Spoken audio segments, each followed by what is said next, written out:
जय हिंद। आप में से बहुत से लड़कों ने कमेंट कर करके ये बात पूछा कि सर टूर ऑफ ड्यूटी को अच्छे से समझा दीजिए। तो चलिए समझते हैं हम लोग टूर ऑफ ड्यूटी के बारे में। तो समझते हैं हम लोग टूर ऑफ ड्यूटी के बारे में डिटेल से। आप अगर ध्यान से समझेंगे तो आर्मी में जाने के कई रास्ते हैं। इंडिया में अगर देखिएगा तो ये 3 रास्ते हैं। अभी इंडिया में एक दौर है परमानेंट कमीशन। परमानेंट कमीशन उसे कहा जाता है जिसमें आपको पूरी ज़िंदगी आर्मी के साथ पूरी लाइफ गुजारनी होती है। लाइफ कहने का मतलब ये नहीं है कि आपको पूरी ज़िंदगी आर्मी में नहीं रहना है। अगर आप जवान हैं तो आपकी उम्र 38 से 40 साल होगी तो आपको रिटायर कर दिया जाएगा। ऑफिसर हैं तो 54-55 पे रिटायर कर दिया जाता है। कर्नल से ऊपर रैंक के हैं तो 60 साल पे रिटायर किया जाता है। तो ऑन एन एवरेज ये परमानेंट में आते हैं। इसके अलावा एक शॉर्ट सर्विस कमीशन होता है। इसमें आपको 10 से 15 साल ड्यूटी करनी होती है। जब तक ड्यूटी करिएगा तब तक आपको सैलरी वगैरह सब कुछ मिलते रहेंगे। 15 साल बाद रिटायर कर दिया जाता है। अब रिटायरमेंट के बाद इन लोगों को पेंशन भी दिया जाता है।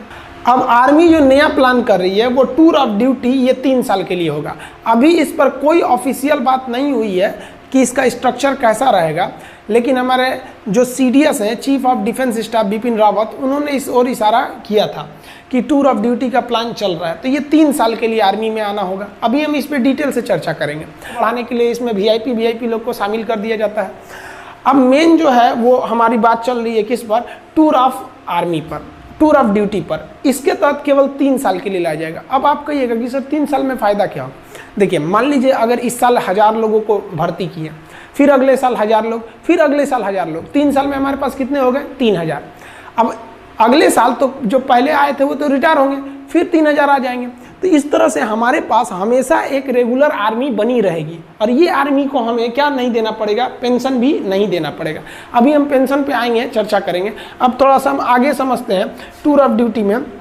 ध्यान से समझिए, इस टूर ऑफ ड्यूटी के बारे में समझिए। ये एक तरह का इंटर्नशिप है। इंटर्नशिप क्या होता है कि आपको किसी खास काम के लिए और खास फिक्स समय के लिए जब बुलाया जाता है तो उसे इंटर्नशिप कहते हैं। इससे सेना हमेशा जवान रहेगी, यंग रहेगी। जैसे मान लिया कि हमने 1 साल के लिए 1 लाख लोगों को किस में भर्ती किया, टूर ऑफ ड्यूटी में।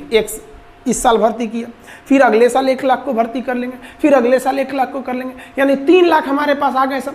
फिर अगले साल इधर 1 लाख को रिटायर करेंगे तो फिर 1 लाख को भर्ती भी तो कर लेंगे। और जिसको हम रिटायर किए उसको तो पेंशन देना नहीं है कि भैया हम 3 साल ड्यूटी कराए हैं। अब ध्यान से समझिएगा जी, ऐसे करके हमारे पास 3 लाख का स्टॉक बचा। और ये 3 लाख की जो आर्मी है एकदम यंग है। 18 साल के लड़कों को भर्ती करेंगे, 18, 19, 20, 21। तो ये 3 साल का, 18 से 21 साल का, 18 से 21 साल के लड़कों को शादियों भी यहाँ नहीं हुआ रहता है, एकदम यंग गर्म खून रहता है। अब बॉर्डर के फ्रंट लाइन पे खड़ा करेंगे ना, देशभक्ति राष्ट्रवाद तो कूट कूट के भरा है, समझ में। अब जैसे कोई परिवार वाला आदमी है, सेना हमारी हर उम्र के जवान बहादुरी से लड़ते हैं, लेकिन जो 40-50 साल एज हो गया उन पे जिम्मेदारियां हैं, उनके बाल बच्चे हैं, वो भी इंसान हैं, वो भी हमारे लिए लड़ते हैं। तो एक उनके ऊपर जिम्मेदारी है। एक जो नया नया छोड़ा जाता है, इसमें कोई जिम्मेदारी नहीं, ना आगे ना अपना पीछे पगा, गोली चलाया रे तुम हम पे, एगो चलाएगा हमसे चुरा बम मार देंगे यहाँ पे। तो ये आर्मी को यंग रख सकते हैं। इससे आर्मी को डबल फायदा कि आर्मी हमेशा यंग रह गई, और जो रिटायर हुए उन्हें सैलरी भी नहीं देना है, और आर्मी कम भी तो नहीं होगी ना भैया। हर साल हम 1-1 को रखे रहेंगे, हमेशा हमारे पास 3 लाख की एक टूर ऑफ आर्मी की, टूर ऑफ ड्यूटी की फौज बड़ी रहेगी। समझ में आया कि नहीं आया। अब आप कहिएगा कि सर वो जो 3 साल बाद रिटायर कर देंगे और उसको पेंशन भी नहीं देंगे तो लड़का कहाँ जाएगा।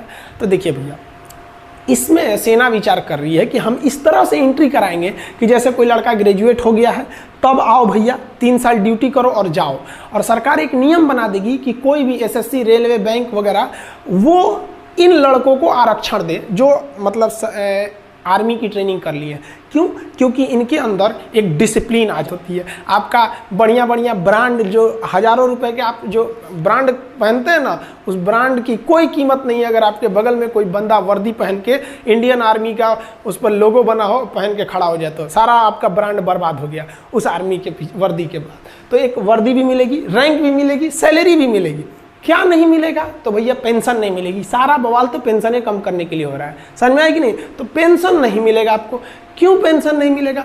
क्योंकि पेंशन देने के लिए कम से कम आपको 17 साल की ड्यूटी करनी रहती है। इसमें तो ओवरऑल 3 साल की ड्यूटी ही है। तो समझ में आ रहा है कि नहीं आ रहा है। जो टूर ऑफ ड्यूटी के तहत आएगा वो सेना के एडवेंचर को भी देख लेगा, राष्ट्रवाद भी देख लेगा, डिसिप्लिन भी सीख लेगा, स्वास्थ्य, मेंटेलिटी, हर चीज को सुदृढ़ कर लेगा और दूसरी नौकरी में उसको छूट भी मिलेगा, तो उसका भी करियर खराब नहीं हुआ। देश की सेना भी जवान रह गई और देश का जो पेंशन पे खर्च था वो भी बच गया। आर्मी का जनता से जुड़ाव भी हमेशा रेगुलर बना रहेगा 3 साल पे। अब जैसे क्या होता है कि एक आर्मी गया वो 40 साल ड्यूटी पे रहेगा, तो भैया 40 साल तक आप उसके जगह पे दूसरा भर्ती नहीं ना करेंगे। टूर ऑफ ड्यूटी का है और कौन सा जवान हमारा मतलब परमानेंट है, तो सब का सब क्या रहेगा, एकदम सेम रहेगा।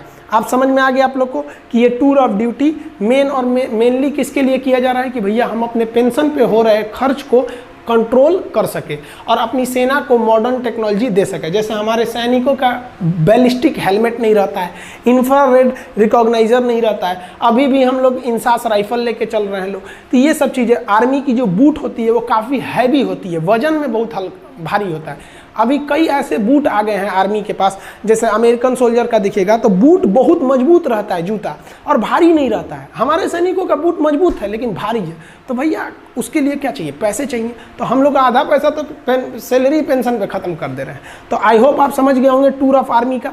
बाकी आर्मी में हथियार वगैरह कौन से होते हैं, कैसे आप देख सकते हैं, देख के कैसे पहचान जाएंगे कि AK-47 है कि SLR है कि 303 है कि इंसास है, पिस्टल, माउजर, इस सब में क्या क्या डिफरेंस होता है, इस सब के बारे में हम आपको वीडियो बना देंगे। बहुत से लड़के कर रहे हैं प्लेलिस्ट बनाने के लिए, तो उसको भी बना देंगे और प्लेलिस्ट में हम आपको डिफेंस में आपको हर एक चीज़ हथियार वगैरह के बारे में भी समझा देंगे, ताकि युवाओं के प्रति एक जिज्ञासा रहती है कि हमारी आर्मी क्या कर रही है। आई होप आप समझ गए होंगे। समझ में आया? एक सैल्यूट हमारे भारत के वीर जवानों के लिए। जय हिंद।